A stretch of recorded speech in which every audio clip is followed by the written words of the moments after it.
This is a large group, and because this is the first time I've done this workshop, led a workshop on this topic in a long time, and the very first time I've done it on Zoom, we'll be doing a lot of experimenting.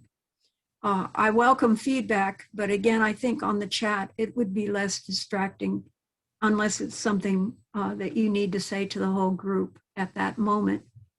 I'd appreciate feedback on the chat, and I think we're recording it.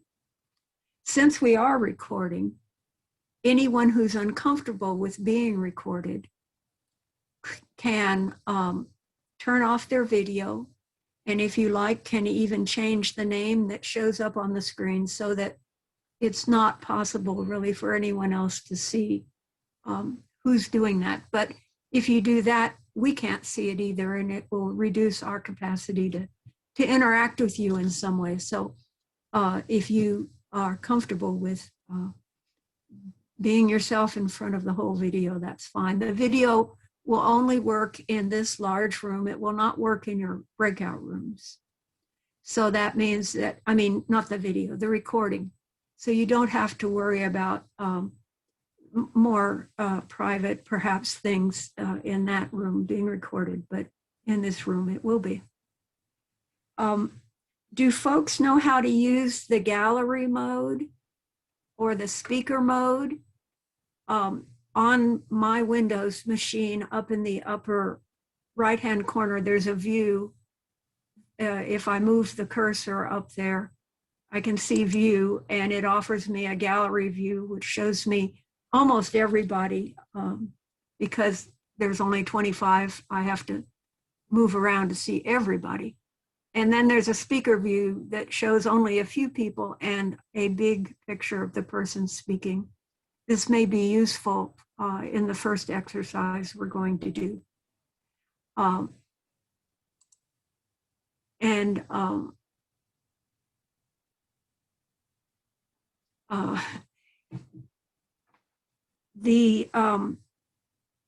We may need to use the rename thing. I'm not sure if we will or not, but if you need to rename yourself or you need to add something to your name that makes it easier for us to sort you, we'll give you those instructions.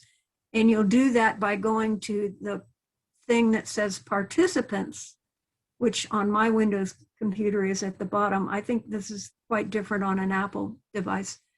And you click that, and then you can go to your name, and then you can click to more, and you can change how your name shows up. So that might be necessary.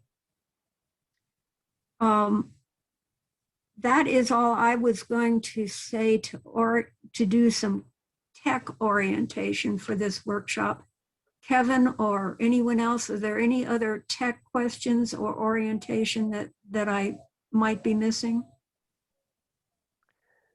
I hope that was recorded, because that's the best tech orientation I've received. I have nothing to add. Well, okay, great. Now, I'd like to help orient us to this workshop. Again, I'd like to remind people that this is the first time I've done it in a very long time, and the first time I've ever done it on Zoom, so that any help and feedback you might have to give me in the chat would be very helpful. Or if you can't give it in the chat, just note it down on a piece of paper and email me with it later, because I'd like to be better. I'd always like to improve. Our plan is to practice the different steps of the LARA technique, which I will help you understand as we go along, and to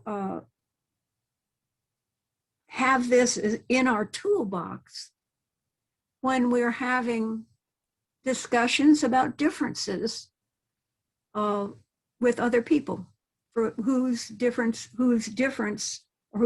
opinions or beliefs or understanding or experience is such that it's difficult to have these discussions. And I personally find difficult discussions difficult. And as such, I am encouraged to do them by thinking that I have a method that will help me do them, that will help me tell my own truth, but to listen to others in a way that I want to, which is in a respectful and open, and when I'm capable of it, curious and interested way. That's how I would like to do that. So that's what I think this method helps.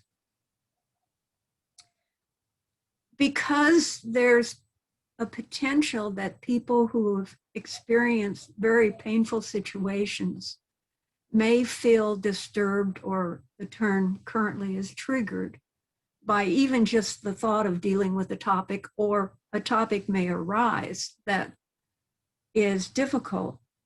If you find yourself feeling triggered by something, please take care of yourself. And you can help me with taking care of you if you will message me privately, or if you message everyone if you want to, that this is a subject that you are not comfortable with working with in this workshop. And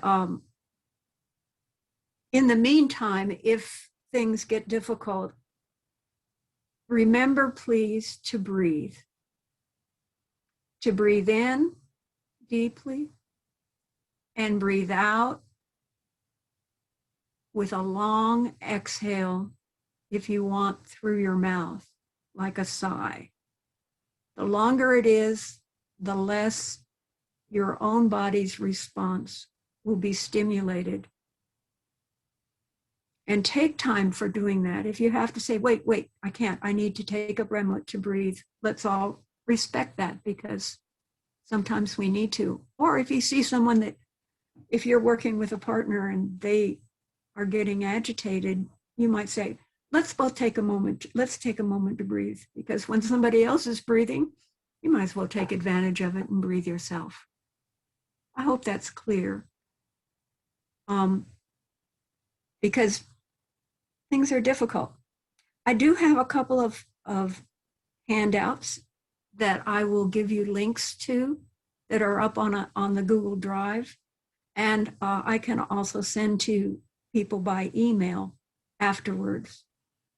I'm not going to try to share the screen because it is just too difficult, I think, well, I don't know. We'll see how that works. Let me know if you really need me to share the screen as I'm talking about it. So that's a lot of orientation. I apologize.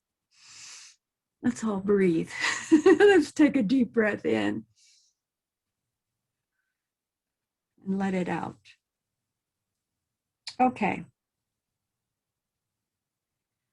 What I'm going to post now is a link to the possible topics. I'm going to post that in the chat. And, well, if my thing would work, post that in the chat.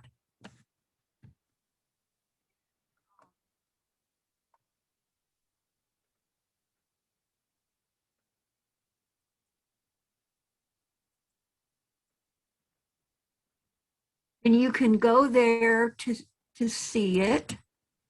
I'm actually going to post, oh dear. It moved on me while I was, okay, well, I'll start with this one then. So it's not what I had intended to start with, but I'll do it. I'm also going to post this in the chat so that you can see it there if that's more convenient than going to the Google Doc. The technique that we're working on is called LARA, which is an acronym for the words listen, affirm, respond, and add.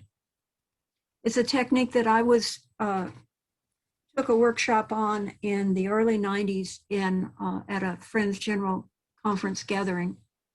And I have always been impressed with it, and I have had continued interaction with one of its creators, Bonnie Tinker, about it for various aspects of my work with Friends Peace Teams. Some of you may know that Bonnie died a number of years ago. But her mother, Lorena, who I believe is also among the blessed, was a longtime member of Coastal Bend meeting.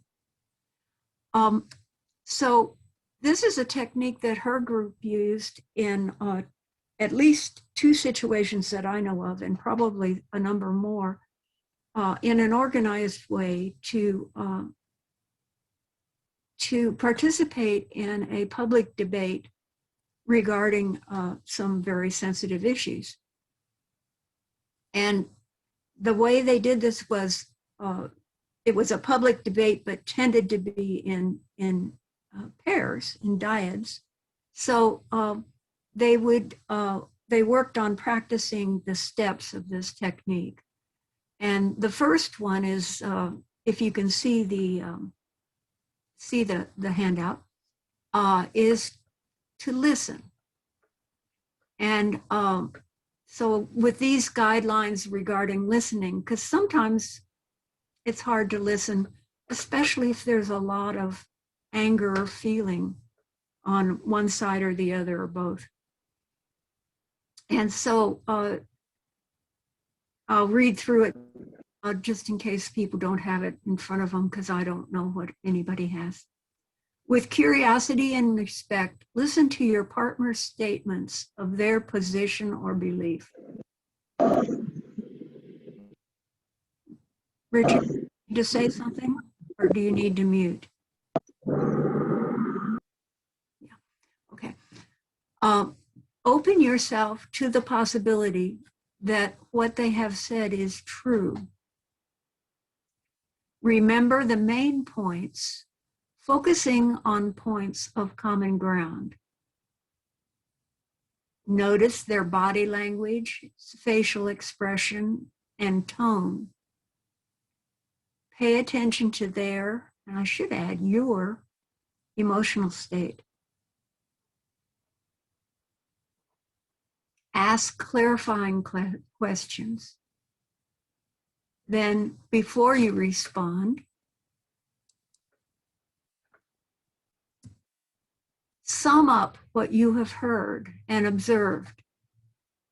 If you are not directly restating, be tentative in your summation. For example, you could ask, do you feel such and such emotion when you talk about this? Would it be correct to say that you think or believe or experience whatever they were talking about often or something? In other words, ask your partner to agree that your summary is accurate, and if they have anything to add. Okay? Then the next steps we will practice in turn. So I'm not going to go into them at any great length, but let's consider practicing that listening. And to help with that, I want to have folks have an opportunity to look at the list. Some of you were very helpful in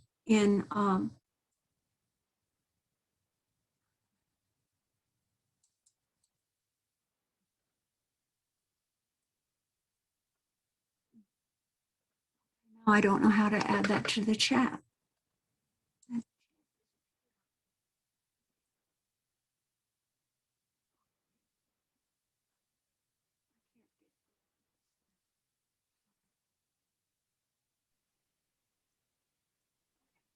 What format is it in? I can't get the chat down to where I can insert it in the chat. I don't know. I haven't had this experience before, so I don't know how to do that. Maybe I'd better share the screen. I'm sorry.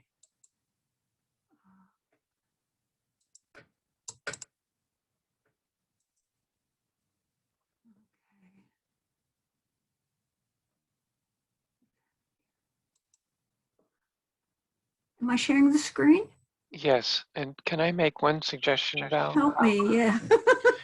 If you take it out of full screen mode, all the white space on the side can be eliminated if you narrow the window that we're viewing, and the size of the text will increase so that I can read it easily. Okay, I can't even get to that point. Yeah, there's a zoom menu in your way, and you can grab it and push it down or up. But if that's not going to work, we can. Oh, okay, wait a minute. So get out of full screen is what you said, right? Yeah, get your browser out of full screen. My browser? Yeah, that's the button. That's That it. one? Yeah, that one. And then now, put no, now this- just grab the okay. top. No, No. you just undid it. Do that again, and then grab the top of it and drag it up, or the bottom and drag it down. The bottom edge and the top edge.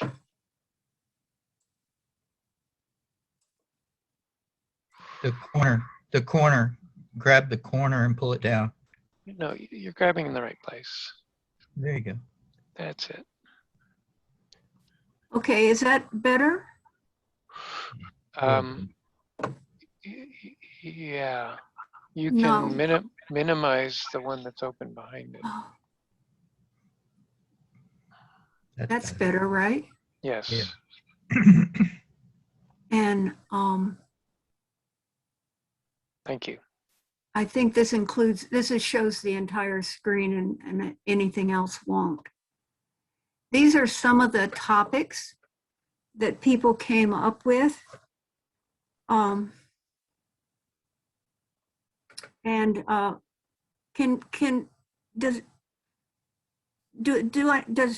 you shaking your head no, Tina? You're muted now. Yeah, I know. I can't see it. Oh, here they come. Here they come. I'm sorry. I just was waiting and didn't see the topics. Okay. Thank you. I can't even see anybody's faces right now, so I don't know what's happening. So I guess I'm going to read through them because I can't tell what's going on. I'm sorry. I don't know how to manage this as well as I'd hoped, which is what we talked about earlier, or at least I did. Okay, so one of the topics was, and these are in no particular order, strict enforcement of drug laws, decriminalization of all drugs. End of life assisted euthanasia is murder or should be legalized. Housing is a human right and government should provide it for everyone, or people should pay for the housing they want. We need prisons to protect our society from violent people, or abolish prisons. The US needs to consider support of Israel, or the US should end its support of Israel. We need control of our borders to stop illegal entry. We need to have a timely and open immigration process. Social media should not be censored, or hate speech cannot be allowed. We need to be sure the police are empowered to enforce laws or defund the police. We should or should not institute reparations for people whose ancestors were enslaved or deprived of their native territories in US history. Removing the names of historical figures who were slaveholders from places of honor, or don't destroy our traditions and heritage. The death penalty is an appropriate punishment for the worst criminals, or the death penalty is not appropriate in case. So we have a bunch of possible topics.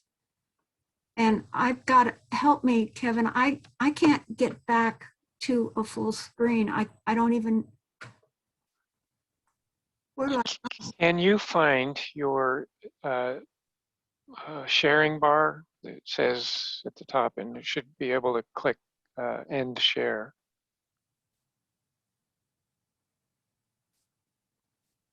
Stop share. Stop, there you go. Thank you. Okay. Yes, that was the one I had trouble with finding before. I apologize. So, I was wondering what my goal for the next few minutes is to find 3 to 5 people who are willing to argue one side or the other of one of these issues.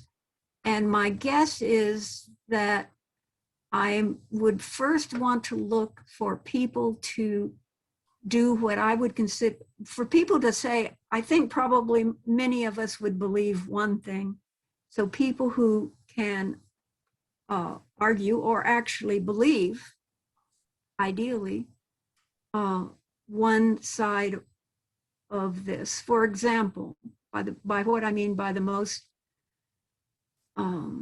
perhaps the most controversial of the 2 options of any of these. And the first one is enforcement of drug laws or decriminalization of drugs. My guess would be that many of us would lean towards decriminalization, although I could be mistaken. However, if there's several people who would be willing to volunteer to argue in a non-stereotypical way, but in a sincere way about strict enforcement, I would like to know who they are. Gosh, I don't know how to do this very well in this group. It works much better in person, I promise you. So can we see hands? Can we see hands of people who would feel clear to and volunteer in the group to speak in favor of, say, strict enforcement of drug laws? Anyone? I'm not seeing any hands coming up. Alex McDonald has raised his hand. Okay, So thank you, does Alex. James. I believe James raised his hand as well. So Alex and who else? James. Okay. Val, may I ask a qualifying question? Sure, please. The list was very extensive and excellent, and I'm just wondering if the process today will be one where we're going to go through. Are you going to select 1 or 2 of these, or what's the process? Because I'm wondering how many of these we're going to sign up for. Thank you. Okay. Thank you for that question. That's really helpful. What I was thinking was that if we can choose a single one of these, that we can have 3 to 5 proponents from both sides volunteer to do that in front of all of us. Just the first listening step. Then when we go into small groups to work the whole process, the group can choose, each pair can choose what they're going to work on. Does that make sense? Yeah. So is what you're trying to do is find out which of the list there will be at least 3 people who will take the least popular side. Is that what your objective is? Yes. Thank you. Okay, great. All right. Thank you for that clarification. Yes. Most of my work comes in AVP, where we have people who are on teams, and we have people who know how to pull the facilitator out of confusion. So thank you, Alex. I want to be on your AVP team.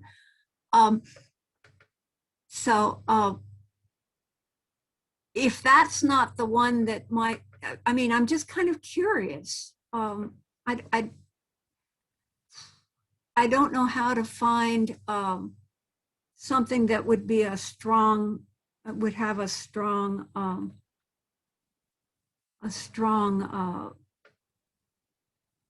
thing.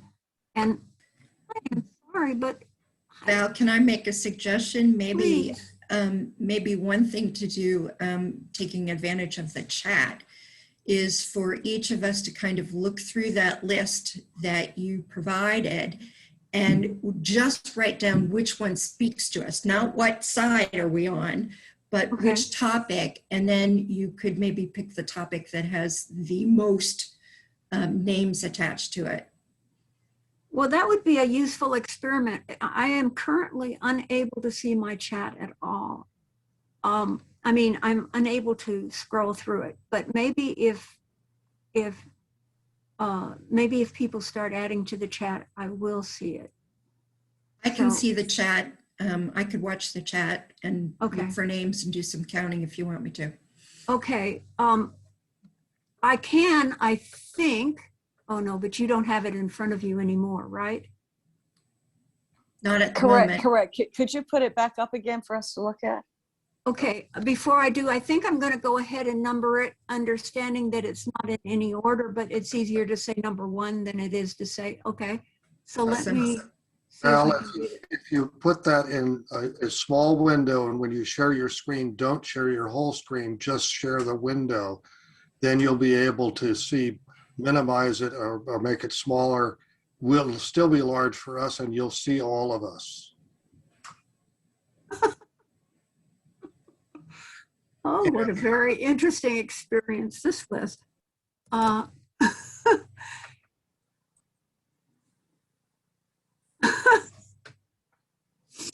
Okay, well, what happened is my word processor decided to number virtually every line, which means that a bunch of lines are blank. But every topic has a number. There's just 12 topics and 20 numbers, which I can't go ahead and, Matt, I don't know how to fix. So, You can just go back and hit undo. And okay, I can do that. then you can manually go in and have to use the mouse or cursor to number the lines you want to number. Well, that's more but it will take you. It'll take you a few minutes to do it. I can't, We can just type in a topic. I'm sorry, once just we see type the in a list. topic. I'm We don't sorry, need the number. We don't need the numbers. but you need to view it, right? Correct. You don't have it. I need to share my screen again, right? Yes. Okay, I'm going to leave it with the numbers. It's got numbers. It's got numbers in blank spaces. So just make sure you use the number that goes with the idea. Just share it as a window, though, then you'll be able to see us. I don't understand what you just said. So when you get the click share screen, you get a selection of what you're going to share. Uh-huh. The top left is labeled number 1, and it's your whole desktop. But below that is probably the Word window, and you select just the window with the word in the list of icons to select before you click the share button. No, that's the whole desktop. That's the whole desktop, and But that's that'll fine. work. We see it. We see it. Yeah, so you'll Go there. write in the chat, and I'll try to come back to this. That's good. I've already have 2 people that made their choices. Okay, great. Thank you, Karen. I didn't know I was going to need this much help. Val, can I say, I think the death penalty would be an interesting one. And You don't have to go into detail, just say that. Thank you. I'm sorry? It may not be what we choose, but we have your input. Thank you.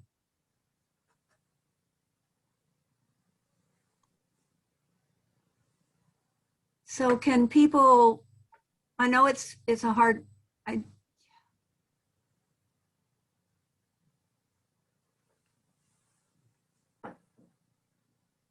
People are doing it. okay, And great. And just to be clear, we're putting the ones in that we're willing to take what we presume to be the unpopular view from this crowd, correct? Or That's- which one speaks to you the most? which topic? Actually, I prefer the second option, but I'll take whatever I get. So Val, tell us again, what are we doing now? Good point. Good question. I think it's most helpful if you write the number of the items with which you believe you could fairly express what probably is the least popular of the two options in that item. And we're doing this on chat? And you're doing it on chat, which I am unable to view because I'm unable to manage my windows properly. It's okay. I'm Yeah, seeing but numbers. Karen stepped in to help, and y'all are doing a great job of being the team. And Al, could you scroll down? I can only see up to 18. Thank you.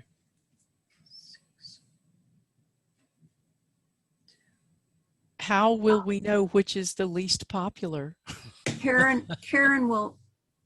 No, Well, I mean, if you can't tell, just put it in, because that means you can probably do either. You know, if you can do either, you can put it in too, I guess. How are we doing, Karen? We're doing good. Oh, somebody just can we gave me a whole finish bunch this of and then- numbers. 14. Okay, well, that's, we had too many choices. Because at first I didn't have hardly any, and then people came real quick with good answers, and I didn't know how to sort them.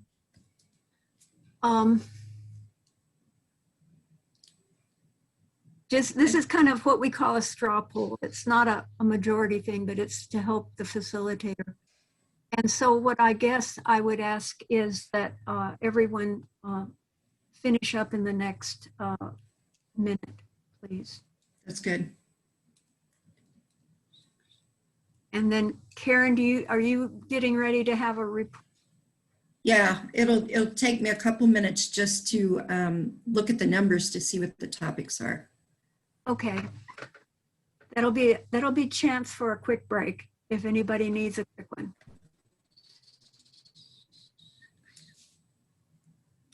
Okay, I'm gonna go ahead and end screen sharing.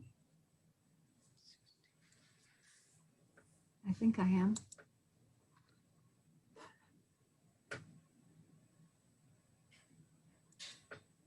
Okay. Okay, let's see. Okay, and now I can see that lots of people have chatted. What I failed to do with that. Yeah, that's what I failed to do. Okay.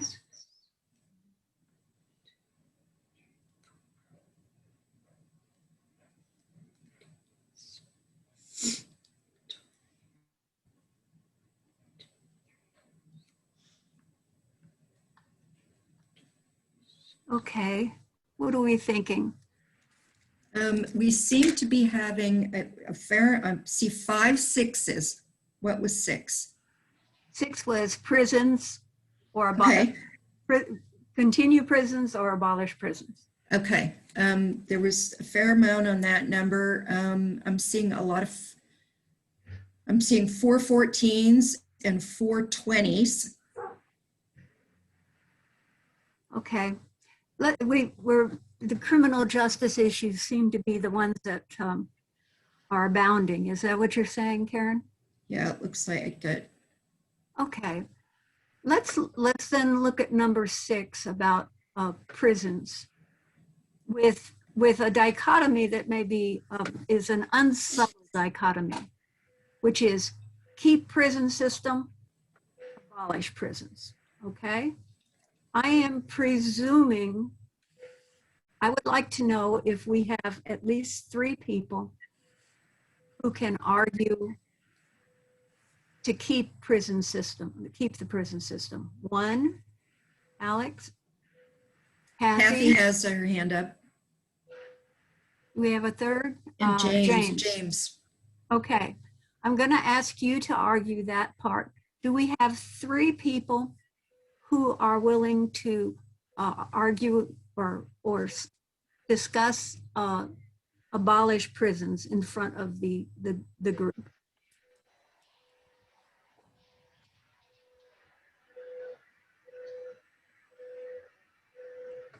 Kevin volunteered. Kevin, His name is behind my little number thing, so I can't see. David, I think? John. John. Okay, I'm sorry. You were behind my arrow. I couldn't see your first name. Yeah, it's a mess up here. And Gretchen has her hand up. Alex. So we have Alex, James, Fuller, and And I saw Catherine RJ, a young friend. Yeah, I put my hand up, but someone else can take it. I'm confused now. And we had Kathy Brooks, I think, who said she could argue to keep prisons. That's correct. Is that correct? That's correct. And who are the three that have? Well, Gretchen, John, and I forget the first one. Oh, Kevin, and then Catherine Arjett. Is that how you say your last name? We only need three. We need pairs. Okay. We need pairs. So John, Kevin, and Catherine. Okay, and here's what I'm going to ask you to do, because we're on Zoom and not in person. I'm going to give you a number. Please remember your number. Okay, Alex is 1. John is 2. James is 3. Kevin is 4. Kathy is 5. Catherine is 6. Okay? So what I'm going to ask you to do is to alternate, so that I'm going to ask Alex, number 1, to say his piece first with all of us listening, but with John especially imagining that he is in a pair with Alex and you're discussing this. And as such, to apply the listening technique that we have, which is now in the chat and which I wasn't before, you're going to open yourself to him, listen to his points of view, be respectful and curious, ask clarifying questions, and these other aspects of the listening process in order to sum up what you have heard and observed. So John, you will be doing that after Alex has spoken. Is that clear? Yes. Then, Alex, if John has left something out or misinterpreted something, you will correct it. Okay? Then we'll move to James, who will then be in a pair with John, and John will explain what his considerations on this. James, you'll be listening with all of these things in mind, and then you will give a summary to John, right? Then you will pair up with Kevin, who will be listening to you, and we'll go through that. And while everyone is listening to all of this, I ask you all to listen attentively, but you will not be asking any questions or participating in the dialogue, because this is a demonstration. Okay? And in the end, when we get to Catherine, after Catherine has summarized what Kathy said, then Alex will speak to Catherine. Is that right? It works out somehow that way. When we get there, I'll get it. I'm not quite sure I'll have it. No, Alex will listen to Catherine. There we go. That's what it will be. Okay. So I would ask you to consider that if you were in a conversation with a person about this, would you take notes or not? My guess is you might not. And you have to use your brain. I'm asking for the people who are stating their points of view to be as brief and concise as possible. And I will time you so that you don't go more than 1.5 minutes with notice that you're coming to that time warning at about 1 minute and 15 seconds. Okay? Is that clear? Okay, so let's go ahead and start with Alex speaking to John about the need to maintain the prison system. First of all, John, thank you for being willing to hear my view on that, and I greatly appreciate that receptiveness. One of the things, because the prison system is such a contentious issue, I think it's really important to be very precise about what we mean, and so I will lay that out. A lot of the reason that I think that's important is because a lot of things that we see problematic in our prisons, in our prison system, is not necessarily the prison system, but the legal system that gets people into prison. Some of the laws, some of the bail issues, bail bond issues, and so on. So I want to make sure that that we're very precise about that. As a whole, I believe that we still need to maintain a prison system. And the reason is there are people who commit crimes who are dangerous to society. Murderers, rapists, so on and so forth. And I think it's really important that we protect society and not let these people come out. The recent killing, or in was it New York, where a gentleman or a guy went after an Asian person, as I recall, had recently tried to kill his own mother. So there are people that are just for safety reasons, I think it's important. The second is, I think it's important to discourage people from being criminals. If there are people who are habitual, steal and so on and so forth, we need to try to reform them in some way. And so I believe in the system. So in summary, I think there are two big reasons right there that I support having prisons and having a prison system. I think there are many problems with the system in terms of, I'm against private prisons, for example, but I think it's important to distinguish the legal system and the justice system from the prison system. Thank you. So John, now you're going to summarize.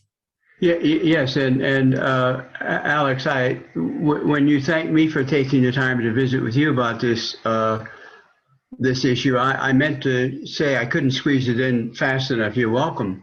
I'm appreciative of the chance to talk to you because I know our views differ on this.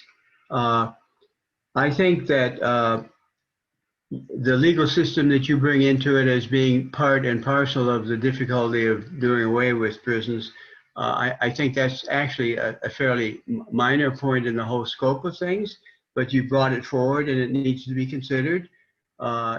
You have also a point, obviously, in society as a whole that speaks to many, many people, and that is that the very existence of prisons is a way of scaring people in our society, humiliating them and protecting. Your contention helps protect us from further crime. Just the very existence of a prison building in your neighborhood is going to help do that. But I think there are loopholes in that argument, frankly.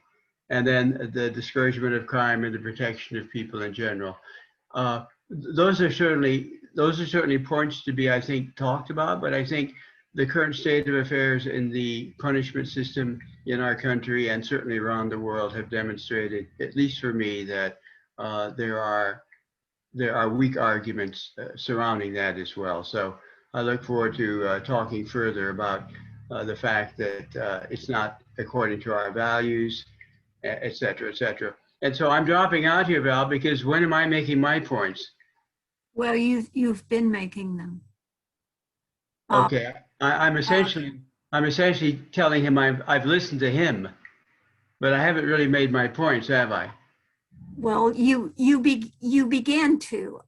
If we could separate the restatement of what we understood the person to say from our own editorial comments. I think we will have a better. Okay, I should have just restated it to give him an idea that I had heard him. Exactly. But considering that he did restate some of your opinions and so forth, Alex, would you say he did an adequate job of restating without responding to his editorial comments? So I would respond no, that I did. I felt partially heard, but very much judged. And the reason is there were 3 words that I found extremely different from my view.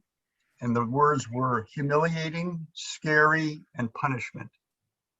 I never use those words, and I don't look at the system necessarily as such. I appreciate that.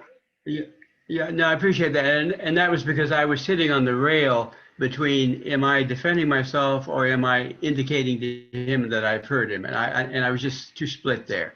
And every once in a while, then I felt, I needed to make my point as well. So good, a good learning experience. It wasn't clear to me, but it is now. Yes, thank you.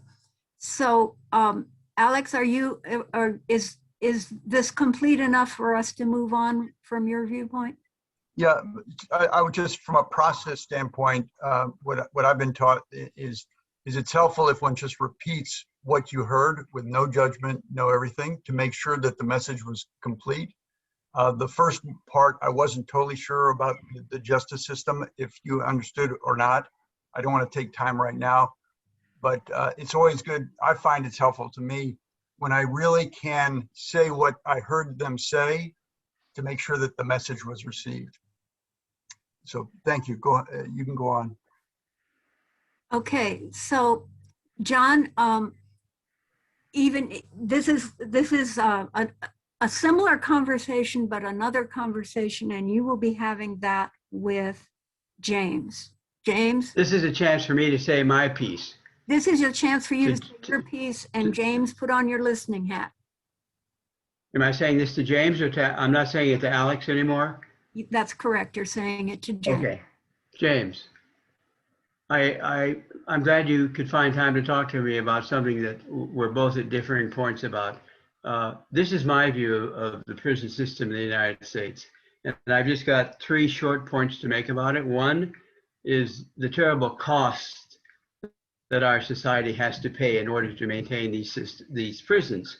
It's absolutely out of line. They're very expensive, even though I believe the first prison in this country was one that was sponsored by the Society of Friends at some point in time in Pennsylvania. And so we've got a lot of work here to do, but I believe the cost is one huge factor that speaks against operating such a system, such an antiquated system. Number 2, I believe that if you look at whether it really reforms prisoners, the proof of that is still to be determined. In my view, and I've been in prisons primarily because of my visitation through the AVP program, I've walked to prisons, I've visited people in their cells, I've been to the isolation units, et cetera, I've seen prisoners sleeping on concrete floors in spaces because they had no other place, et cetera. You have 15 more seconds, John. So I don't really think it's helping these people one way or the other. And the third point is we need to find more modern, more improved, more effective ways of actually reforming the insights and the behavior of these prisoners. That can be done better in another system, not the prison system. Thank you. Okay, James, unmute and first recap what you heard from John. Sure, great. Well, yeah, thank you, John, for that. So I guess what I heard was, first, you're very concerned about just how expensive the system is for society. Just a huge cost to American society. Also that it's really not successful in reforming, allowing people to reform or improve themselves. And that the conditions there, it also sounds like, are a big concern for you. the things you've seen inside of prisons. People are really in these sort of terrible conditions with sleeping on the floor. And that lastly, this is just a very antiquated sort of system that we have, that there might be something more contemporary and more up to date with the most current science and understanding that would actually help to help people change and become able to be able to participate in society again. Did I capture your views? I think you. Oh, I think you did, James. I think you did that very nicely. I appreciate that. Okay. So James, now you'll be speaking to Kevin. Sure. Oh, let's see. Where is Kevin? And oh, there you are, Kevin. Hello. Great. Well, yeah. Thank you for talking with me about this. I guess again, sort of similar to what Alex was saying, I think it's important to sort of be clear about what we're talking about with the prison system. I definitely feel like the current system of mass incarceration in the United States is just a travesty on justice and a terrible racist institution that is destroying so much of our society.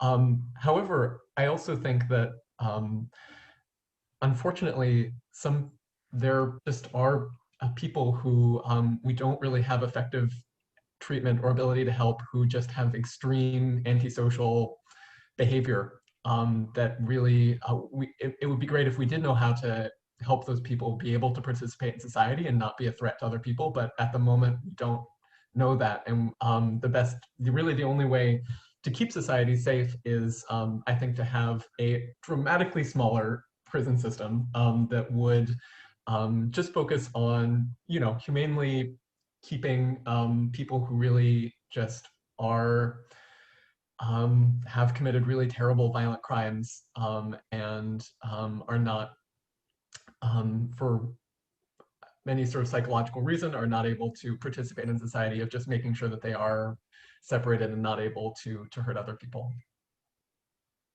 Okay, Kevin, will you recap James's statements? James, thanks so much for engaging in this civil dialogue civilly. I appreciate hearing your views. And I understand that you don't want to lump into this conversation the problems of mass incarceration and the racism inherent in the current system, which have other solutions. What you're focused on is that there really are people that are harming society and are untreatable with our current abilities and tools. And so there's really no other way to keep the society safe than to humanely keep those few that commit terrible violent crimes away from society and keep them from injuring or harming our citizens. Did I get that right? Yes, thank you. That was great. Okay. Kevin, will you please speak to Kathy about your concerns in regard to prisons? Kathy, thanks for engaging in this sometimes contentious conversation in a civil way. I appreciate it. There's a fundamental problem with the existence of prisons, in that it frequently deems people as bad people. And in my beliefs, there's good in each and every person, not of God from my religion, but just that we can find if we look hard enough. And if you put some of these people, if you put all of these people away, then in these prisons, then you lose a lot in society. First, you lose, you create orphans. The parents are taken from their children, and the children are then shuffled through either whatever happens to them if both of them end up in prison, and with single parent households if just one is. And the other is you lose the opportunity to engage in restorative justice. So putting them away doesn't return to the victims of the crime that they might have been accused of to undo or at least recompense or find something that'll restore the justice. And after that, people engaged in that are less likely to reoffend because of they see the damage that they cause. Thanks. So Kathy, now will you please recap what you heard from Kevin? Well, thank you, Kevin, for having this conversation with me as well. I always find it enlightening to talk to you. If I understood you correctly, you see the fundamental flaw with prisons is that we are seeing people as bad people. We're classifying them as just bad, while you feel that everyone has some good in them, the light of God in everyone, and that we're then separating all of these people that we are classifying as bad from the rest of society, and that has ramifications in, for instance, the children of those people that are then left without their parents, either both or they're now in a single parent family. And it prohibits the performance of restorative justice, where these people may be able to carry out some repair or repayment or act of justice to those that were wronged. And by putting them in prison, we have forsaken that possibility. Did I get that correct? It's very affirming to hear that you get me. Thank you. Okay, and Kathy, will you please explain to Catherine your concerns about why prisons are still needed? Sure. Hi, Catherine. Thank you for having this conversation with me. For me, the issue of prisons is not about, it's not about a deterrent. It's not about, it's not about reforming the person, but I view it as necessary, strictly looking at violent crimes, the most violent crimes, in fact. I'll limit it to that. I think there are some situations and some people, some acts where they need to be separated from society to protect others. And secondly, I think it is necessary for these sorts of crimes. For me, the whole penal system and judicial system is about justice. Now, for nonviolent crimes, there are ways aside from being in prison that we can carry out justice and the person can make amends. But for other violent crimes, murder, rape, I think that justice requires that these people suffer, at least for a period of time, some removal from society and loss of their freedom. And is it Catherine or Kathleen? I'm not sure. Catherine? Catherine. Okay, Catherine, if you will sum up what you heard from Kathy, please. Yeah, so thank you for sharing your perspective, Kathy. What I heard from that is that while you don't support, mass incarceration or the incarceration of nonviolent criminals, you do believe that for the betterment of society, and in particular, those who have been victimized or potentially could be victimized, there is a need to separate people who have committed crimes, heinous crimes that have a lasting impact on victims from the rest of society, so as to protect society from those members, and that's not about a kind of retribution or deterrent, but about protecting society. Is that correct? Yes, that's correct. And I would just add that I also think it's the way that victims can get justice for those crimes. For sure, yeah. Thank you. Okay, and then Catherine, you can speak to Alex and he will listen to you. Yeah, so I think, I have the advantage of going at the end, so hearing everybody's perspective. And it sounds like we're all kind of in agreement that, mass incarceration and the way things are done currently is bad. But it seems like the divide comes at how we prosecute those who are doing the most horrible things to other people. And I definitely agree that, we shouldn't have people who are actively harming others out in a way where they can still be committing harm against other people. But I think that incarceration is not the answer.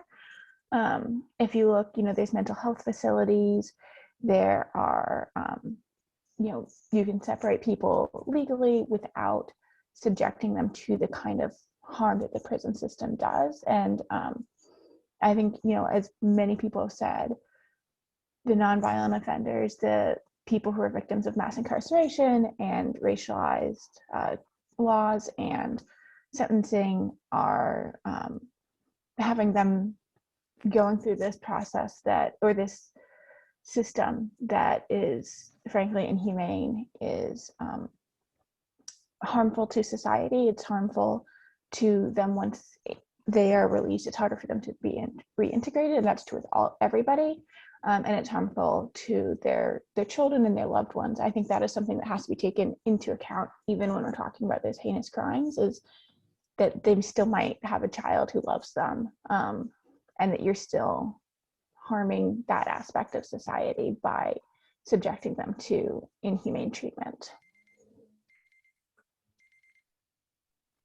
Thank you, Catherine, for sharing your views. And what I heard you say is that the concern you have for the prison system is that you don't believe that incarceration is actually beneficial, and specifically that there are a lot of people who are caught in the wake.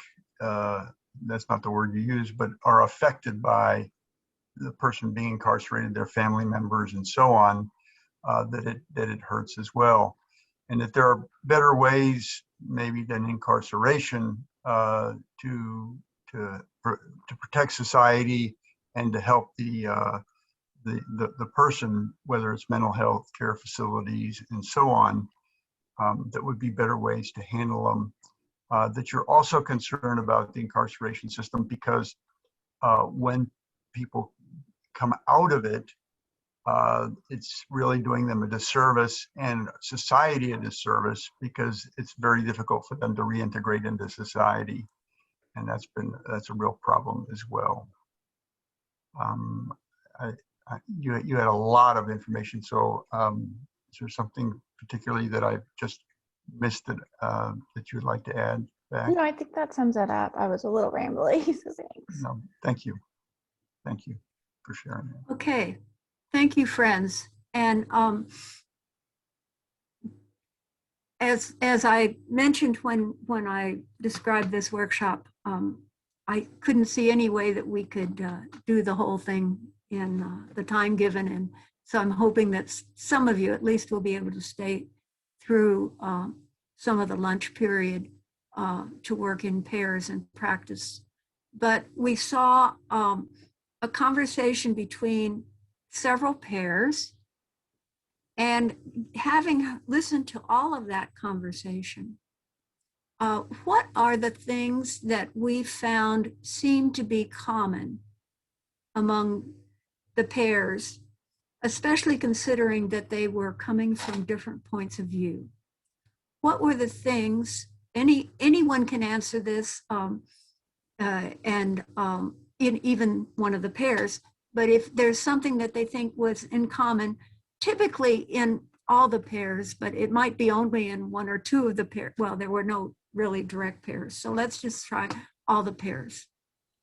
What did you hear in common? Val, Okay.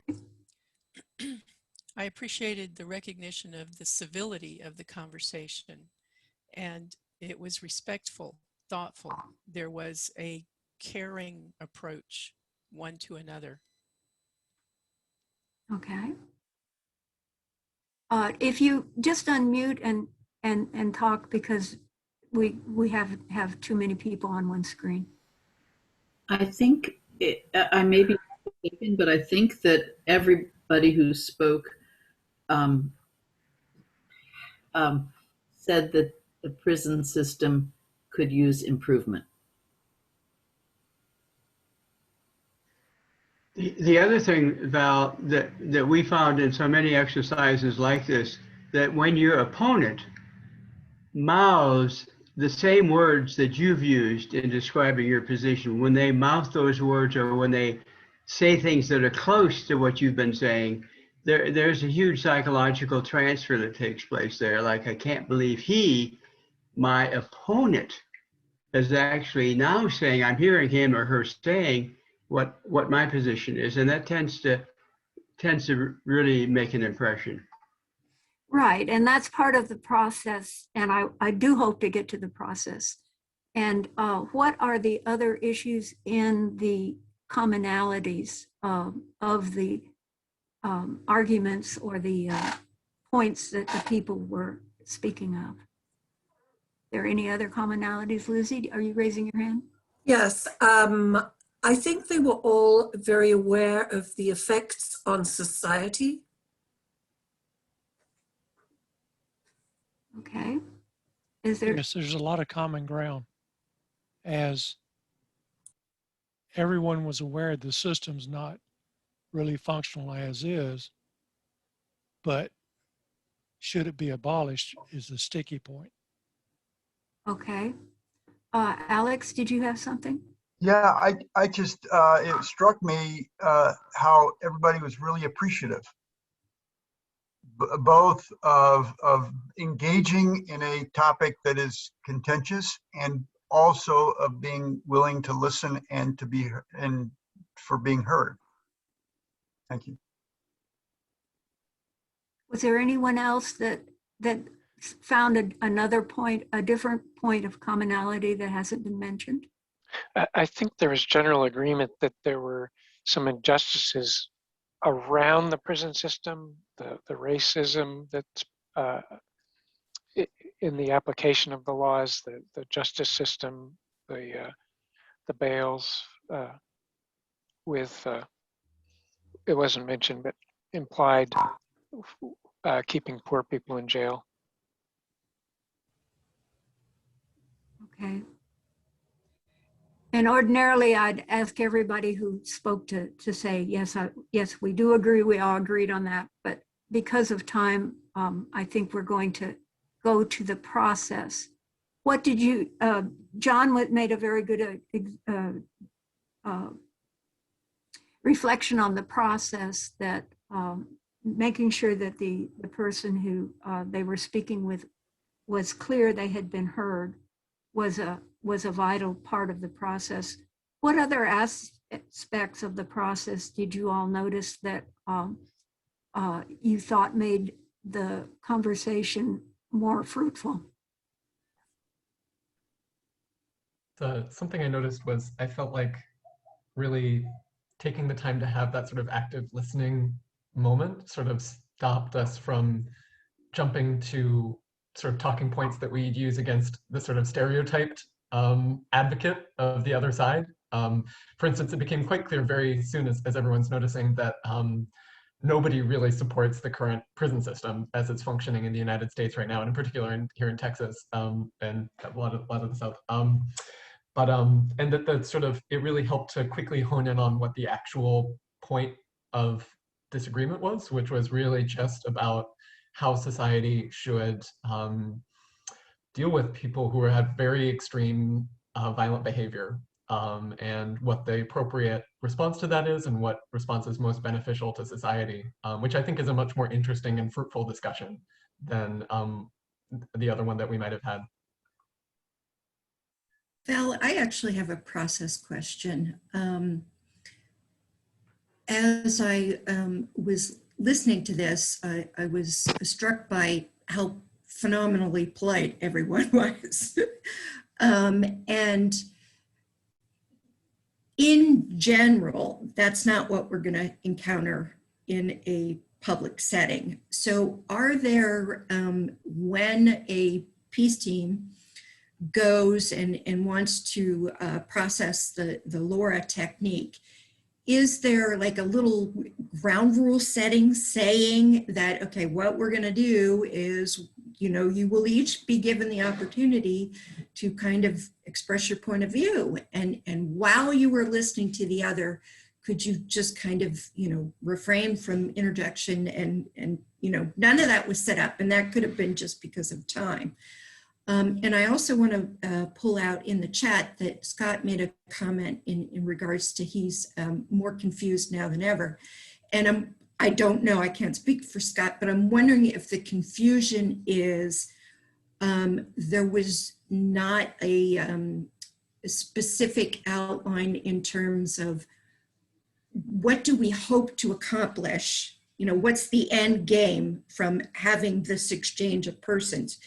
Just understanding, being able to say, I heard you, or is it to create a shift, you know, be persuasive? Oh, I won somebody over. I just throw that out. Well, indeed, let me respond to that, and then Scott, I'll ask you to weigh in. Indeed, this technique was developed to help open the door to transformative change. And that might be change on behalf of the people looking to open the door, as well as the people they're looking to invite in. And so, thank you, Kevin. It may be that it may be that and I'm calling the person that you're talking to your partner, not your opponent. And it might be worthwhile to think about it that way if you're in a pair. If your partner, you know, is far away from you, you know, you might have to move closer to be able to talk with the partner. And it might be that they need more listening than you do. I don't know. It's not going to be, you know, nobody's going to be running the timer or anything. But so, you know, people might have to develop techniques like, wow, you've told me a lot. Would you be willing to listen to what I'm thinking about now? You know, and say, I'd, you know, or, you know, somehow interject, because it's true that some people may not listen as easily, but those are other techniques that are above and beyond what we're trying to do today. What we're trying to do, I think, today is to practice the steps that all of them are based on this listening and discovering and affirming the common ground. So that if we were doing a 4-hour workshop, we would now spend the next hour on going through the first step and then quickly going through the first step in pairs, and then quickly trying to go around and say, I think we have this in common and this in common and this in common, which we all did in the whole group. Then the next step is for us to respond, so that in this case, we had the people responding to another person. So that responding would be where that responding goes after the affirmation of common ground. And the responding might be these general arguments, but I'm also aware that nowadays people are looking more at the question of being able to insert issues in regard to values. That at least what I'm reading is that telling people facts doesn't often change their minds, but an honest expression of a value, especially a shared value, often helps the person move a little bit. So that's the respond part, the R in LARA. And the second, and the A is adding how this all affects me personally. You know, well, the reason I care so much about abolishing prisons is because my brother-in-law has been in prison and my nieces and nephews are having a lot of trouble, you know, growing up that way. And he says he's innocent and I believe it, you know, or whatever. So that would be a very personal one. And when they taught the LARA technique, they said, you never add or respond longer than you can state commonalities. In other words, if the only thing in common is, yeah, this is a really important issue and we're at different points on it, then you have only a very short chance of responding and adding because you've already defined that there are borders, edges that you know exist. And you can still be cordial, and the cordiality is useful. And the cordiality itself might, in fact, open doors. You know, thank you very much. I appreciate hearing your point of view. It gives me a lot to think about. You know, and it's always good modeling with your partner, especially if your partner's more conflictive. But it takes practice. In my experience, I need all the practice I can get to be able to marshal the capacity for that.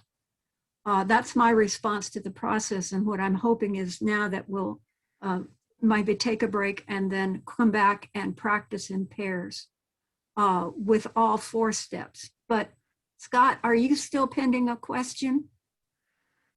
Not really. I was just going to clarify my remark about I'm more confused than ever is I find that Quakers are not a random sample of the population. And Quakers, in my experience, are almost universally articulate and bright. And so when somebody gives a pro point, I find myself saying, that's right, that person's right. And then I hear a con argument and I say, you know what, that person's right. Because everybody was so articulate and on the spur of the moment made such good points, I find myself saying, that's right, we need to abolish prisons. That's right, we need to keep prisons. That's right. So anyway, that was I'm more confused because of the articulation that everybody, or how articulate everybody was. Okay. Well, and Val, going forward, I know you want to break, but going forward, I think one of the considerations is what are the tools that we can use going forward further into these dialogues. One, for example, might be nonviolent communications, which of course is a whole subset of the tools that one can get into. Is that not true? There are many tools, yes. Yes, there are many that could be practiced. James? Yeah, I would like to know about pre-LARA, because in my experience, I'm in a conversation and all of a sudden we stumble into this contentious part, sometimes catching me unawares. You know, we'll be talking about the weather and this and that, and all of a sudden out of some person's mouth, I think we should, you know, we should increase the death penalty. And it's like, oh, okay. So now all of a sudden, maybe they not aware that makes me all of a sudden immediately defensive because I find that ludicrous. So when is it appropriate to apply the LARA system? What is that trigger?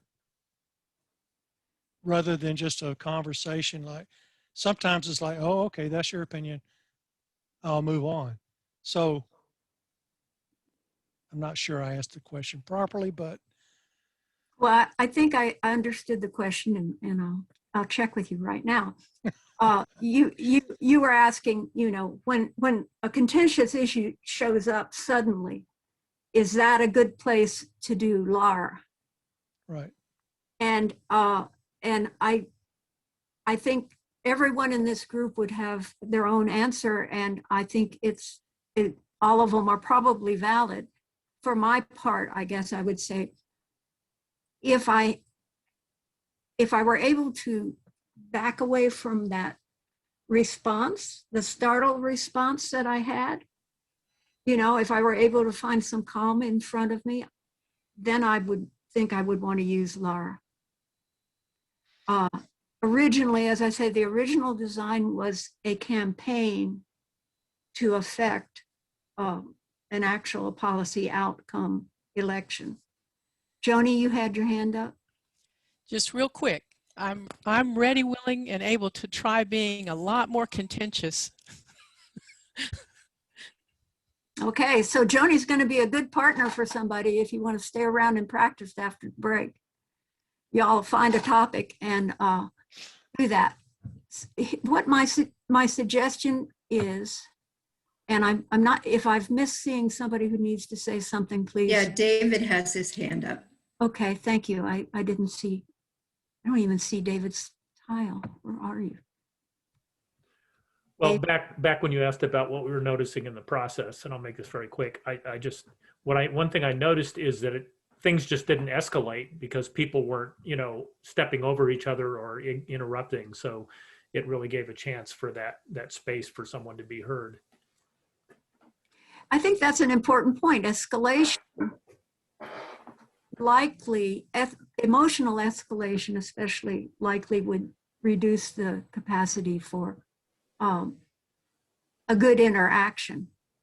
And without a good interaction, you're not likely to be able to help anybody. Kathleen. I was just going to say that I think a lot of people, I'm late coming to AVP and these kinds of, witnessing these kinds of things. And it's very exciting to me. I didn't grow up with a very civil tribe. And I think that, and you don't know how to do it. You just don't know how to do it. And so when it's modeled for me from people like Alex and Kevin and others that are on here, it's very exciting. I'm like, there's a different way to have a conversation. And I don't think I'm the only one. I think Donald Trump is not in office because the majority of Americans are wanting to be more civil. And perhaps like me, they weren't raised in that kind of a tribe and they literally don't know what they're doing. And so the minute I hear people engaging in a conversation like that, not only does it make me feel calm about having a conversation, but it makes me feel a little bit more confident, like, oh, I think I can do this too. It sets a tone. And if you're hungry for that, and I think the majority of Americans are, then you're listening closely. Thank you. Oh, I didn't mean to do that. So are we ready to take a break? And when we come back, practice in pairs? That's what I'm hoping we can do. Alex? Yeah, I just wanted a couple of little tips that I found helpful. One is, one of the benefits of doing this reflection, the listening and the reflection back, is that sometimes I know I don't always express myself clearly, even though I am a Quaker. And by having the person reflect back to me, it gives me an opportunity, and he or she says, is this what I heard you say, is this what you said? I can then correct myself. It gives me permission to say, well, yeah, you heard me right, but what I really meant to say was X. And that's really helpful. So I just encourage that. The other thing, in terms of James's point, when something comes out of left field, I often find that one of the things that just occurred to me also that was really nice about all these conversations is I felt safe. Being part of these conversations, I felt it was a safe zone. And one way to make the partner, not opponent, the partner feel safe as well is to show my vulnerability. So James, if I were in a situation where somebody came out, you know, we ought to increase the death penalty or whatever, I might say, wow, Joe, I got to tell you, I'm a little surprised. I didn't expect that a conversation about a death penalty, but obviously that's important to you. Would you be kind enough to tell me why, how it came up now, and so on? And it sort of shows your vulnerability, which creates a safe zone for them, and gives you permission also to be sort of as such. I hope that's helpful. Thank you.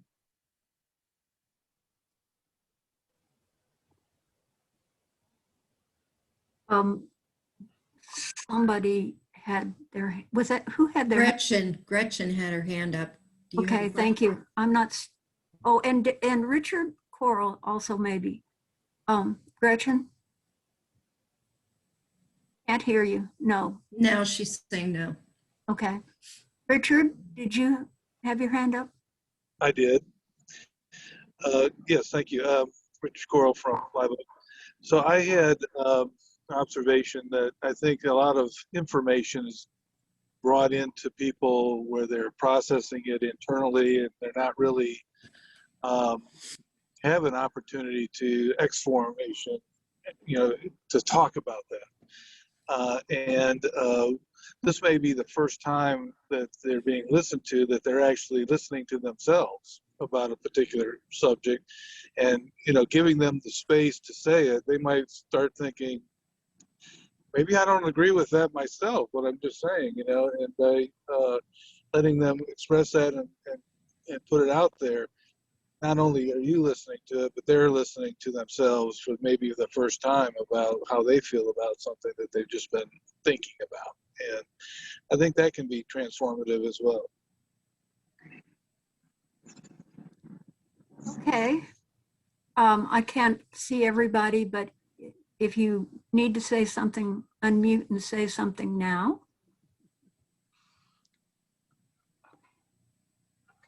Then what I would propose is that we take a break. I have 12:02 on my time. If we come back at 12:15, and I think there's going to be three categories of people. People who are willing to role play a pro or con with anyone else who shows up, hoping that they can play pro or con, and people who just really don't think they can role play. And we'll first pair off the ones who are able to role play and can work on deciding their own topic and going through the process together. And then the ones who can't, we'll see what we can do about arranging a way for them to get a chance to practice. So are we good at coming back at 12:15? Mm-hmm. Okay, thank you. I apologize for the length. I don't think there's a shorter way to do it. No. Good. Thanks, Val. You're welcome. And I appreciate any evaluation comments you want to make now, later, or to me personally at another point. And I will send an evaluation question, set of evaluation questions to everybody who's on the list. That's great. Okay, let's see. Turn off the camera.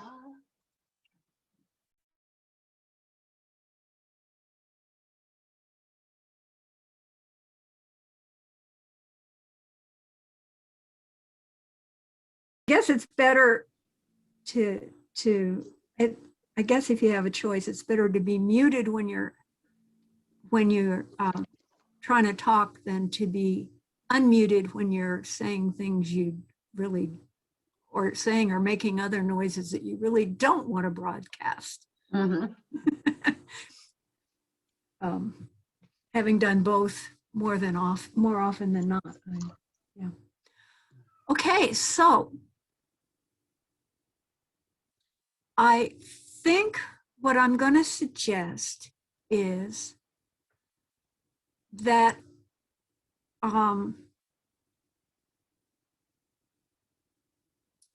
those of you who feel like there's several topics on the list that you saw before, which I will copy into the chat.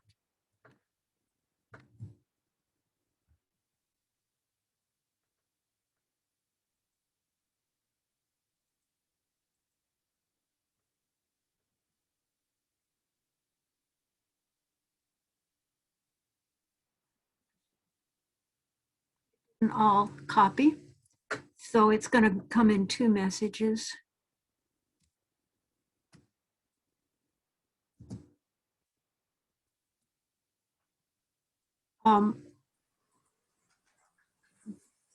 These are a number of really good prompts for this kind of conversation, assuming one can can make a reasonable case for the either side. If there's if there are several things on there that you think you could make a case for either side, raise your hand. They're in the chat now. Scott, David. Okay, Scott and David, would you go to LARA, plan to go to LARA room 1? Not now, don't go now, but plan to. Okay? So do you want to know which, so was your question, are there any of them that we can argue both sides of? Was that? Are there some of them, any or some that you can argue both sides of? And you don't want to know necessarily which one? I don't. Okay. I just want to know that you are willing to work with David, taking, you all going to have to do your own, what you're doing. Okay. And what LARA room? I'm sorry, I dinged out. You would go in the first LARA room. Thank you. A bunch of LARA rooms, but don't go yet, please, because I want to give instructions. Who else feels like they can handle? Let's see, I see Tom. Is there somebody else with their hand raised?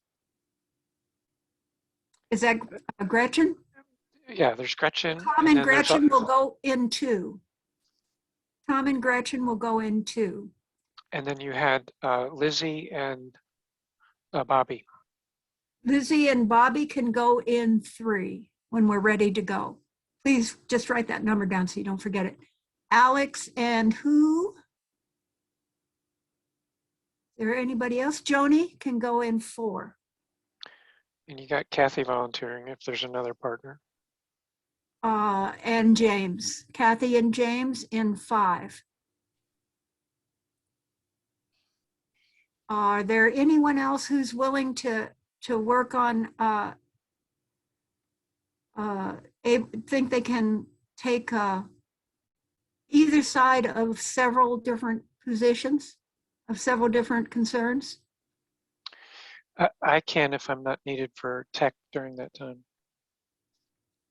Is there yet another person who wants to partner with Kevin in practicing the LARA technique? I don't want to volunteer you, Larry.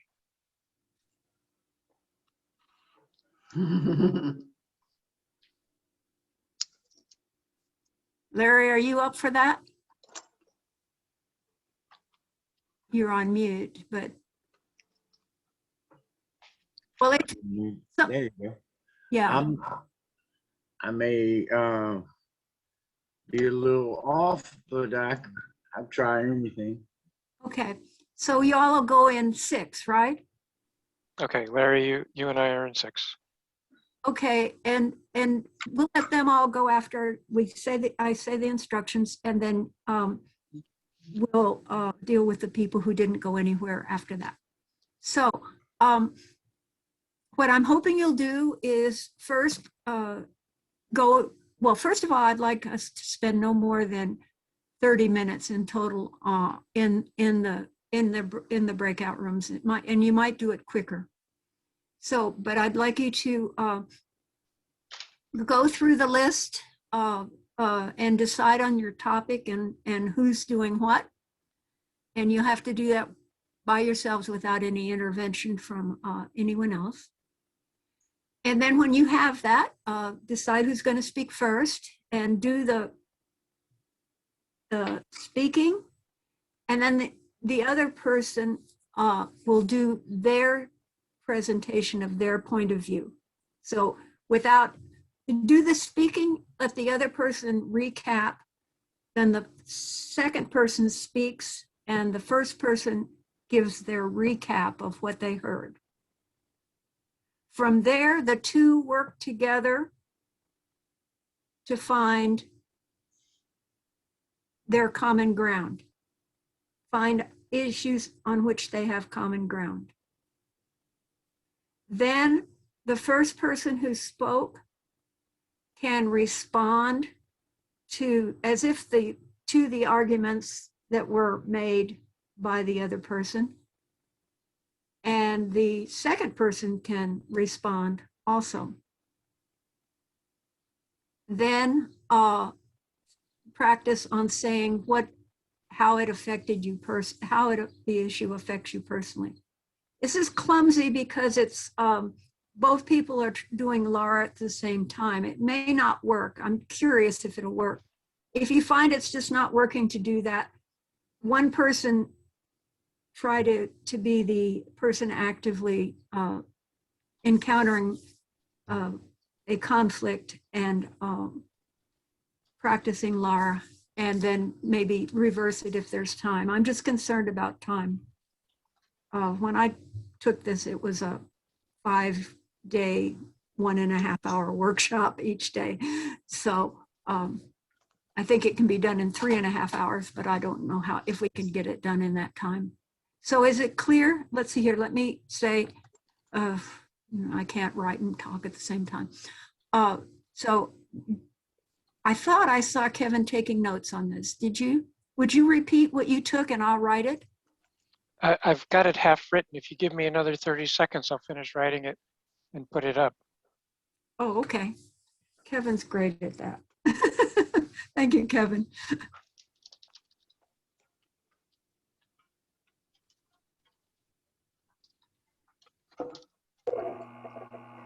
While we're waiting, now can you hear me? Barely over the buzz.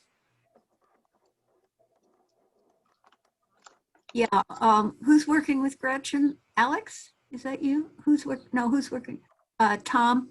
Tom, you and Gretchen may need to help do some troubleshooting with her sound. Okay. But yeah, when she plugs in and unplugs and plugs in again, it usually works, but she may have to do it after you go to the rooms. I don't know.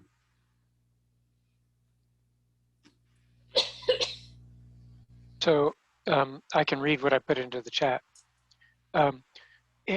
In your LARA number breakout room with the partner that you've been assigned or chosen, decide the issue that you're going to speak on. Then one person speaks and the second person recaps. Then the second person speaks and the first person recaps. Find the common ground. And then one will respond to two's statements, and then two will respond to one's statements. And then each talk on how the issue affects me personally. And I think when you go to the breakout rooms, the chat will go with you. That's right. So it will be there then. We're going to work on 30 minutes and I'll try to give you 10-minute notices of 10 minutes having passed each time, which means I set my timer. And do you want me to stay out for tech troubleshooting and maybe give somebody else to Larry in room 6? Well, I don't know. Is there anyone else who feels ready to attempt to argue perhaps either side, or to go in and see if you and Larry can find something you naturally disagree on? Hard to believe, but. Actually, I think by then we'll have almost everybody that needs help getting to a breakout room. So why don't I just go in? Okay. All right. So please, those of you who have already decided to go to breakout. Oh, I know. We're 20 and we have 12 people in breakout rooms, which means there's 8 people left over. Would you all be willing to have an observer in your pairs? So who doesn't have a breakout room? Joanna, you don't have a breakout room yet, is that correct? You'll go to 1. I do not have a breakout room. I would like to be an observer also. Okay, so you'll go to 2. Tina's not at her clinic. I can be an observer. Okay, Daniel goes to 3. Kathy, did you go to a room or did you not? You've got a room? Who's left? James. James, you're not assigned to a room yet? San Antonio. But James was with Kathy in 5. Yeah, that's what I thought too. No, I have 5. Okay. Who I'm not in a room. Kathleen's not in a room. If you haven't been assigned to a room, raise your hand. Kathleen, can you go to 4? Sure. As an observer? Mm-hmm. Sure. Is there anyone who hasn't been assigned to a room here now? Scott, are you doing something?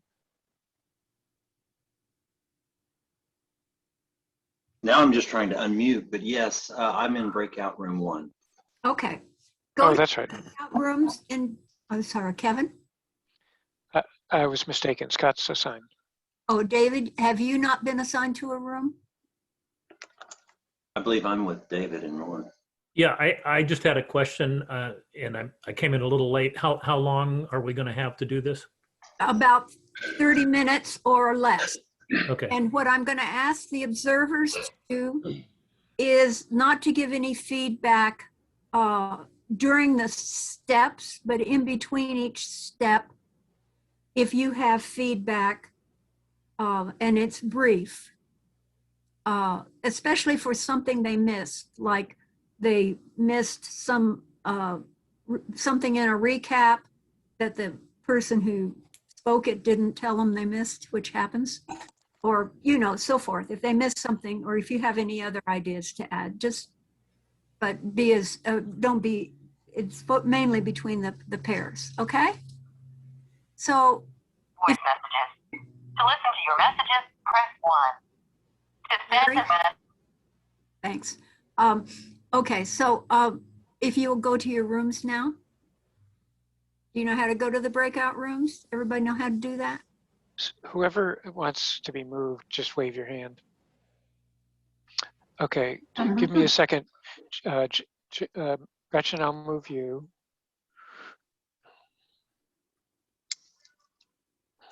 It's a moving target as people leave.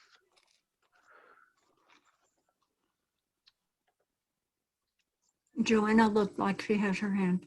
Yeah, I saw. I found Gretchen. Now I need to find that she's moving to 2. And then Joanna, you're moving to 1. Let me find you. Found you and moving you to 1. And Lizzie, you're moving to 3. Yes.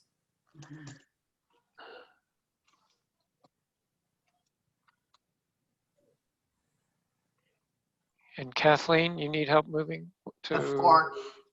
4, okay.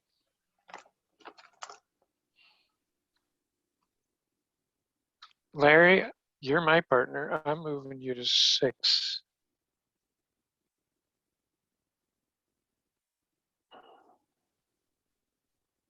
I'll be in there in just a minute with you, Larry. And John's not back, so it's you and him when he comes back. See you later.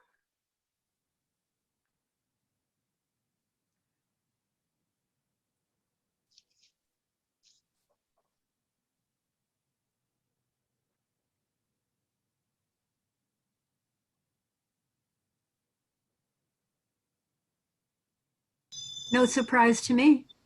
She's quite the observer. Yeah, observer, that's the word I was looking for. Thank you. She has a good eye, a good ear, and a good heart. Thank All you, Bill. things.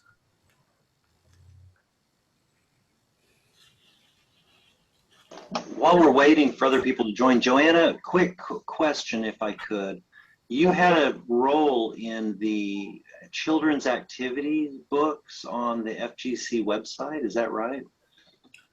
I did illustration for the one called Sparkling Still, and then they asked me to make some drawings that could be printed out for coloring sheets.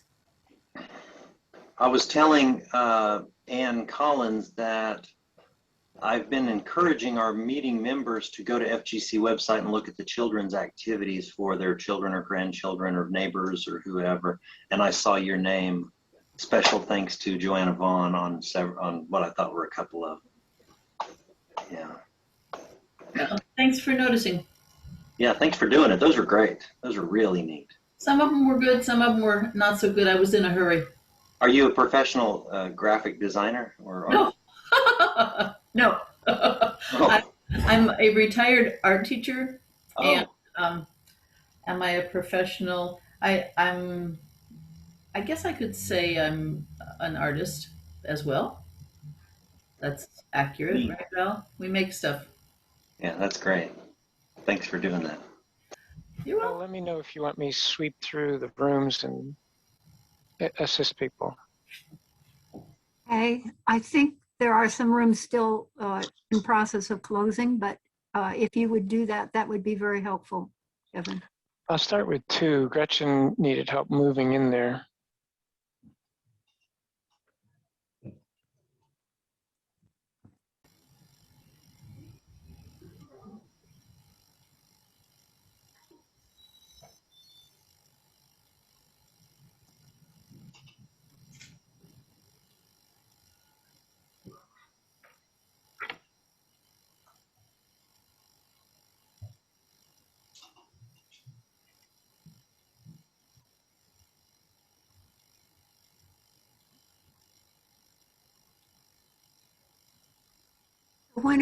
When the whole group gets back, I have a few more final processing questions, and you all can also make any comments you need to make, or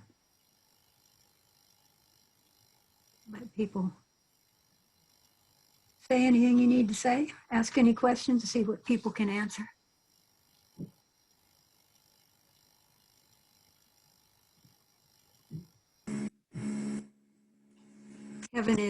Kevin's already checked on everybody.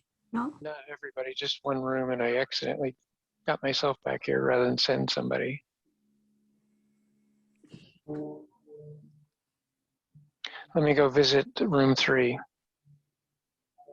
Here comes Gretchen. Hey, Gretchen. Kevin, welcome back. Larry, James.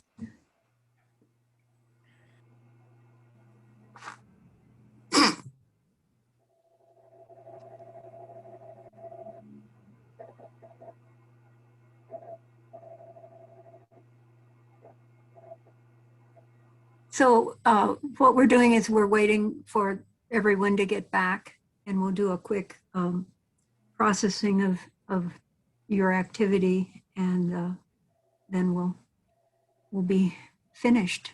And I really appreciate you giving your lunch break to this activity. It took me so long to kept getting bounced out. And I'm sorry, Gretchen. I can't hear you.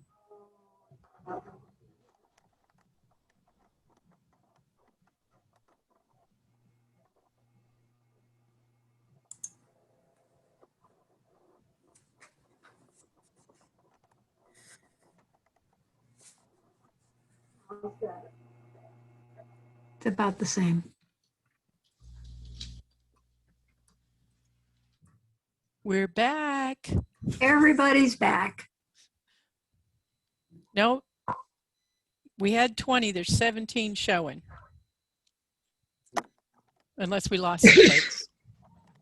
Yeah, maybe there's one more room that Kevin's visiting. Is that on the voice? Yeah, that's better. Okay. Yeah, we can hear you now.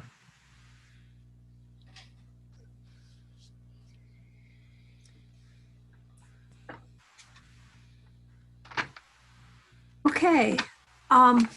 So does anybody have anything specific to say about their experience in their small groups or their efforts at applying or having applied to them the LARA technique?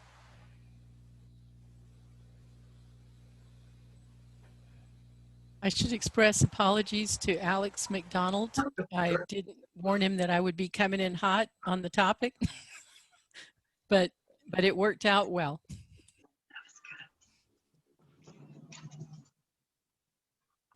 I'm curious what the topic was. Well, let's wait. Let's not take everyone's time up for that. You can write it in the chat if you wish. What else? Well, I found that using the LARA method did meter the conversation a bit more. It allowed both of us to speak and reflect and to actually slow down enough to hear each other.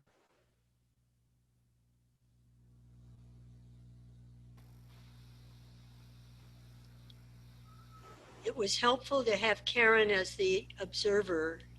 She helped us stay with the LARA process.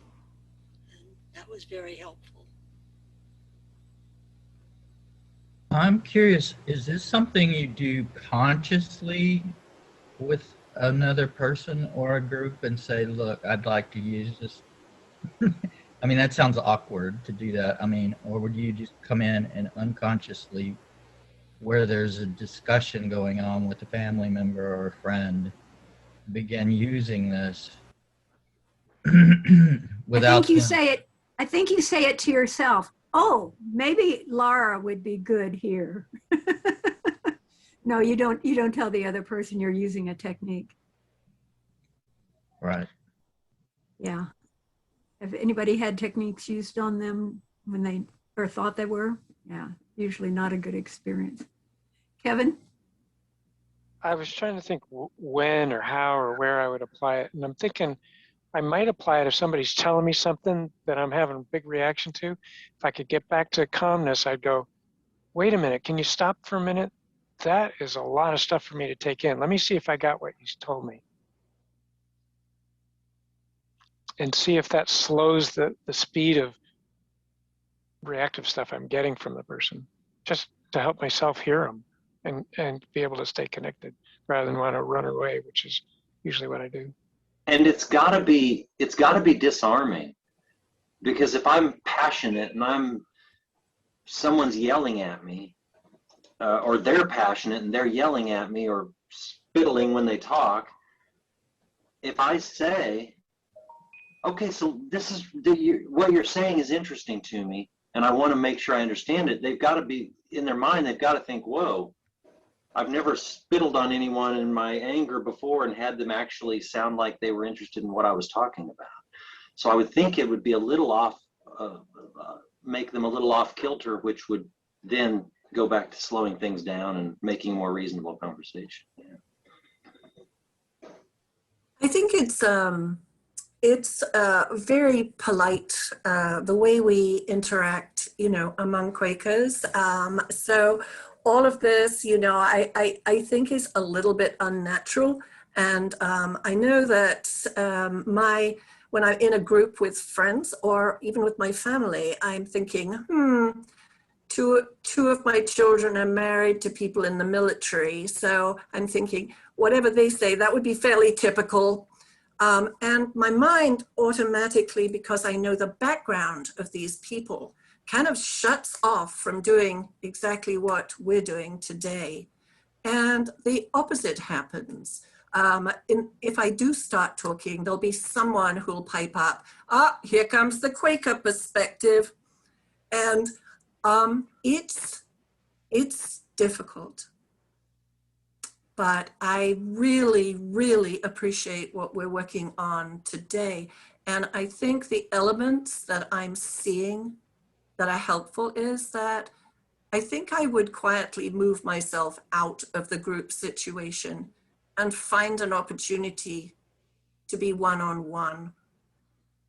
Perhaps with my son-in-law, who's in the military and whose job I totally disapprove of, instead of thinking, well, that's a typical reaction from him, but just to wait. I see that this one-on-one in peace and calm and not being a journey, we're not on fire. It's helpful. So I'm going to learn to take a few steps backwards. Well, it is true. Your loved ones know exactly what buttons to push, which are disarming, would be disarming. And I agree. I don't see it. Well, I guess it would work in a crowd. I don't know. It'd be hard to hear the crowd's feedback because of so many voices. Over talking each other. Yeah. Yeah. And probably egging each other on, perhaps. I'm thinking that from what Lizzie said, you know, that we know that fire can fight fire, but water can fight it too, right? And you know, it's just a tool. It's not the only way to deal with it, but it's a tool. And I found myself imagining a situation where somebody at a protest, you know, I decided to try to dialogue with someone there, and they started yelling. And I said, well, what I was hoping for was a conversation and not to be yelled at. If you need to yell, that's fine, but I'm not going to stay. You know, and just say, that's just not what I came over here to talk to you about, but I'd sure love to hear what you have to say. You know, if I could do that, I would be proud of myself for doing it. I've done a lot of, not a lot, but some work, and I'm trying to see how this is, you know, compatible with nonviolent communication techniques and theory. And I think, you know, reminding oneself that you're talking to another human being, and that trying to keep it on that personal level, that you want to take it personally, but not take it personally. And you want to express, you want to see what feelings, what the word that came out in the discussion that I watched or observed was finding common ground. And I think that's important. Where can we find common ground? Mm-hmm. And that, what is this person feeling? And what am I feeling? And then what are their needs? What do they have a need for safety, a need for justice, or a need for, and what are my needs in this situation? And so that's the empathetic kind of approach. And it's a much less reactive, but you do have to stop yourself. And that's hard to do when you're in the moment and your buttons have been pushed. You have to stop yourself and slow down and say, wait a minute here. Before I react, I need to, how do I act in this situation? And use this, you know, technique or whatever it is that it may be. I like to practice on Facebook because I don't know about y'all, but I have a lot of friends because I taught for years that are from all walks of life. And, you know, when I'm feeling rested, I'll find someone that's going off on a contentious issue. And that way I'm practicing and writing, and I can actually look back and see, you know. So some of the things I learn in AVP, I'll practice on Facebook. Val, you saying that, you know, we know fire can fight fire, but water can also fight fire reminded me of a great Aesop fable that kind of, it just it came up for me in thinking through this technique. It's about the sun and the wind having a fight over who can get the traveler to take their coat off. And the wind blows really hard and it's really stormy. And of course, the traveler just, you know, holds their cloak more tightly about them. But then the sun comes out and the traveler's able to take off their cloak and rest in the sun. And it kind of feels like this kind of conversation is a sun type conversation. It, you know, it invites in a recognition of common ground as opposed to shouting your stance so heavily that the person you're speaking with just tightens their cloaks and tightens onto their beliefs even harder. I had one more question, friends.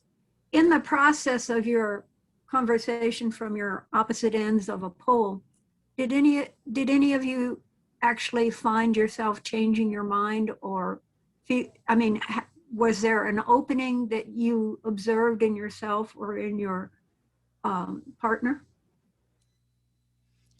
Absolutely. Yeah. The problem is I need to invite Alex McDonald to my next family reunion.